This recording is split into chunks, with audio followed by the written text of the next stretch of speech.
Ce qui nous préoccupait le plus, c'était l'escalade. 30 mètres de grès à pic. En Angleterre, dans des endroits similaires, les soldats se sont entraînés pendant des mois à se servir des prises dans la paroi, des cordes et des échelles. En plus, chaque chaland de débarquement est équipé de 6 lance-fusées modifiées pour tirer des grappins d'acier à plus de 135 mètres de haut. Au départ, le lance-grappin servait à envoyer un cordage depuis un bateau jusque sur la côte pour effectuer un sauvetage. Le deuxième bataillon l'a transformé pour tirer depuis la plage ou depuis un chaland vers la falaise.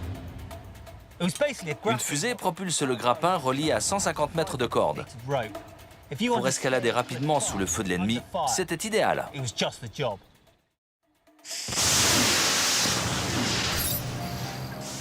On a tiré nos grappins, 2 par 2. L'extrémité en fer formait un grappin, et on tirait sur la corde pour qu'une dent s'enfonce dans le sol. Certains grappins n'atteignaient pas le sommet, car les cordes s'étaient gorgées d'eau, et d'autres se décrochaient. Une vraie savonnette, cette corde. J'ai glissé. J'ai freiné le plus possible en m'aidant des pieds, mais je me suis quand même cramé les mains. Léonard Lommel et son groupe de combat arrivent au sommet. Je m'agrippais à tout ce que je pouvais pour grimper. Le premier ranger arrive en haut 5 minutes seulement après avoir débarqué. Au bout d'une vingtaine de minutes, la plupart de ses camarades l'ont rejoint. Par chance, il débouche dans un terrain qui leur est favorable.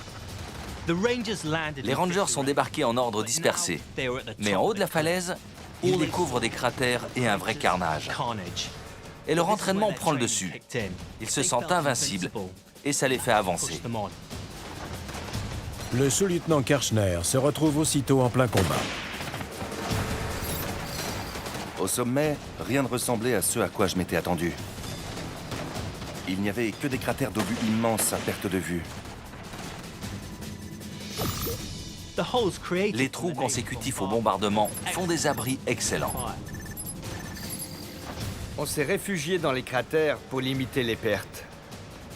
Les Rangers emploient la tactique suivante. Un soldat ou un groupe de combat assure un tir de suppression, pendant qu'un autre soldat ou un autre groupe progresse. À tour de rôle, les groupes de combat avancent ainsi jusqu'à prendre timidement pied sur la terre normande.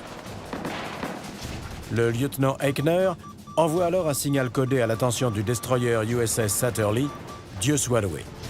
Cela signifie que le gros des troupes s'est hissé au sommet de la falaise et qu'il faut envoyer des renforts. Mais comme les Rangers sont débarqués avec près de 40 minutes de retard, ce message arrive trop tard. Partant du principe que l'assaut a échoué, le quartier général a dépêché les renforts vers Omaha Beach pour qu'ils se joignent à l'offensive principale. Les soldats de James Rudder vont donc devoir se débrouiller seuls face à un ennemi déterminé, retranché dans ses bunkers et ses positions de tirs individuels.